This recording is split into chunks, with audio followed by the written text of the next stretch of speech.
पिछले वीडियो में हमने बताया था कि ये बहुत इम्पॉर्टेंट टॉपिक है 5.5 एक्सरसाइज। आज उसी के बारे में हम लोग चर्चा करेंगे, उसी के बारे में बातचीत करेंगे। देखिए, होता ये है कि जो आज तक अभी तक आपने डिफरेंशिएशन सीखा, उसमें क्या सीखा कि वेरिएबल की पावर कांस्टेंट होता था या कांस्टेंट की पावर वेरिएबल होता था। लेकिन अब ऐसे क्वेश्चंस आपको मिलेंगे जिसमें वेरिएबल की पावर वेरिएबल होगा। तो वेरिएबल की पावर वेरिएबल यदि है तब हम क्या करेंगे, इसका डिफरेंशिएशन कैसे निकालेंगे। देखिए, मान लीजिए एक क्वेश्चन दे दिया जाए आपको, y is equal to x की पावर x। ये क्या है? वेरिएबल की पावर वेरिएबल है, x की पावर x वेरिएबल की पावर वेरिएबल है। तो वेरिएबल की पावर वेरिएबल में हम लोग x की पावर n का फार्मूला नहीं लगा सकते, n x की पावर n-1 का फार्मूला नहीं लगा सकते। ऐसी परिस्थिति में मुझे इसे दोनों तरफ लाग लेना पड़ता है। अब दोनों तरफ हमने इसमें लाग ले लिया, तो ये हो गया log y is equal to log x to the power of x।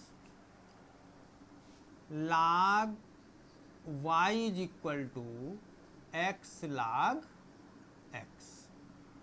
अब इसका डिफरेंशिएशन हम लोग करेंगे। इसका डिफरेंशिएशन क्या होगा?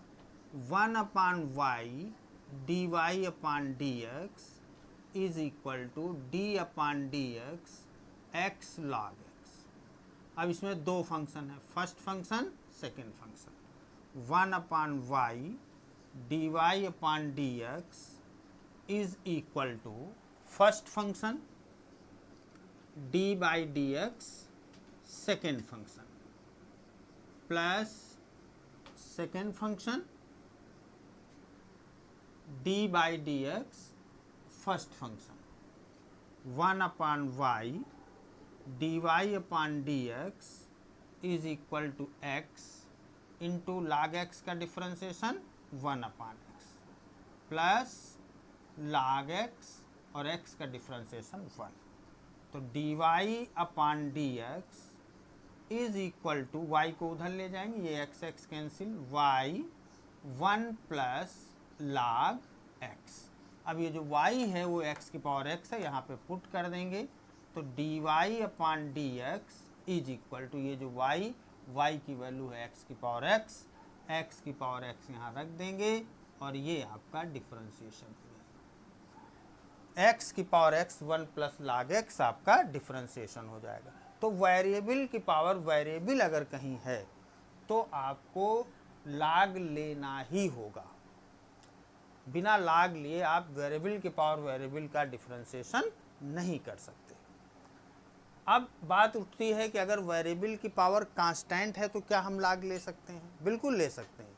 वेरिएबल की पावर यदि कांस्टेंट है तो log ले सकते हैं। वेरिएबल की पावर वेरिएबल है तो बिना log के आप सॉल्व ही नहीं कर सकते हैं। अब देखते हैं, मान लीजिए एक क्वेश्चन हम ले लेते हैं, x की पावर n का डिफरेंशिएशन, जो कि आपका फार्मूला है खुद का, y is equal to x की पावर n। ये वेरिएबल की पावर कांस्टेंट है। अब यही तो है कि इसमें फार्मूला लग जाता, तो अगर इसमें हम log लगा दें तो क्या लग पाएगा? तो अगर हम इसमें log लगा देते हैं तो भी ये लग जाएगा। log y is equal to log x की power n। log y is equal to n log x। अब इसे डिफरेंशिएट करिए, 1/y dy upon dx is equal to n constant है और log x का डिफरेंशिएशन 1/x, तो n/x। तो dy upon dx is equal to ny upon x। y की value हम पुट करेंगे जैसे अभी हम पिछले क्वेश्चन में किए थे। dy upon dx is equal to n x की पावर n अपॉन x। अब इसमें x की पावर 1 जो है वो माइनस हो जाएगी ऊपर जा कर के, तो चूँकि डिवाइड में पावर्स माइनस होती हैं, n x की पावर n-1। तो आपने देखा कि x की पावर n का डिफरेंशिएशन अगर हम गलती से log लेके निकाल रहे हैं तो कोई डिफरेंस नहीं आएगा, वही आएगा जो ऐसे आता है वेरिएबल की पावर कांस्टेंट से। तो इसका मतलब ये होगा कि log हम किसी भी परिस्थिति में ले सकते हैं, चाहे वेरिएबल की पावर कांस्टेंट हो, चाहे वेरिएबल की पावर वेरिएबल हो। लेकिन अगर वेरिएबल की पावर वेरिएबल है तो बिना log लिए हुए आप क्वेश्चन को सॉल्व नहीं कर सकते। अब जैसे एक क्वेश्चन आपका है, उसको हम देखते हैं। वेरिएबल की पावर वेरिएबल नहीं है, फिर भी हम log लेके सॉल्व करेंगे तो जो लंबा सवाल लगता है वो छोटे में लग जाएगा। अब ये ऐसे क्वेश्चन नंबर 1 है, log y is equal to cos x cos 2x cos 3x। अब मैंने log ले लिया इसमें। चाहे तो हम first function D by D x second function वैसे कर सकते हैं, लेकिन अगर हम log ले लेते हैं इसमें, मान लीजिए हमने log ले लिया, log y is equal to log cos x cos 2x cos 3x। अब ये मल्टीप्लाई में है तो इनको हम ऐड करके लिख देंगे। log y is equal to log cos x plus log cos 2x plus log cos 3x। अब इसे डिफ्रेंशिएट करिए। अब इसे जब हम डिफ्रेंशिएट करेंगे तो log y का 1/y और dy upon d x, y का dy upon d x is equal to cos x का क्या होगा, log cos x का log x का होगा 1/cos x और cos x का differentiation minus sine x plus log cos 2x का डिफ्रेंशिएशन 1/cos 2x और cos 2x का डिफ्रेंशिएशन माइनस साइन 2x और 2x का डिफ्रेंशिएशन 2। इसी तरह से प्लस log cos 3x का डिफ्रेंशिएशन 1/cos 3x और cos 3x का डिफ्रेंशिएशन माइनस साइन 3x और 3x का डिफ्रेंशिएशन 3। अब फिर से समझिए इसको, क्योंकि अब थोड़ा सा जो हम एक एक बात बताते थे ये वेरिएबल है फिर इसका डिफरेंशिएशन, तो ये आपको अब सीधे करना पड़ेगा, नहीं तो क्वेश्चन बड़ा लंबा हो जाएगा।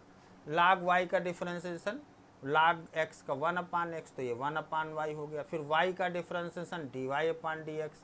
अब इसको हम जैसे x माने तो ये log x हुआ, log x का डिफरेंशिएशन 1/x, फिर cos x का differentiation minus sine x plus इसको x माने तो log x का डिफरेंशिएशन 1/x, फिर जब cos 2x किया तो 2x को x माना तो cos x का माइनस साइन 2x, फिर 2x का फिर किया तो 2 आ गया। इसी तरह हम आगे करते चले जाएंगे। तो dy upon d x is equal to minus, ये y ऊपर चला जाएगा, माइनस कॉमन लेंगे तो sine x upon cos x tan x हो गया, sine 2x upon cos 2x plus tan 2x हो गया, साइन 3x अपान cos 3x tan 3x हो गया। अब y की जो वैल्यू यहाँ पर है हमारी, इसको हम y के प्लेस पे यहाँ पे रख देंगे। तो dy upon d x is equal to minus cos x cos 2x cos 3x और ये हो जाएगा tan x plus tan 2x 2 tan 2x और 2 tan 2x 3 tan 3x। ये 2 हम लोग यहाँ नहीं लिखे थे, 2 tan 2x। तो ये आपका आंसर हो गया इस तरह से। तो अब जो है हम इस एक्सरसाइज के और क्वेश्चंस अगले वीडियो में बताएंगे। आप लोग इतना केवल ध्यान रखना कि कहीं अगर variable to the power variable आपको दिख जाए तो उसमें फार्मूले न लगा करके पहले आप log लीजिए। log लेने के बाद जो log की प्रॉपर्टी आती हो वो log की प्रॉपर्टी लगाइए, उसके बाद फिर आप डिफरेंशिएशन शुरू करिए, आपका क्वेश्चन बहुत छोटे में हो जाएगा।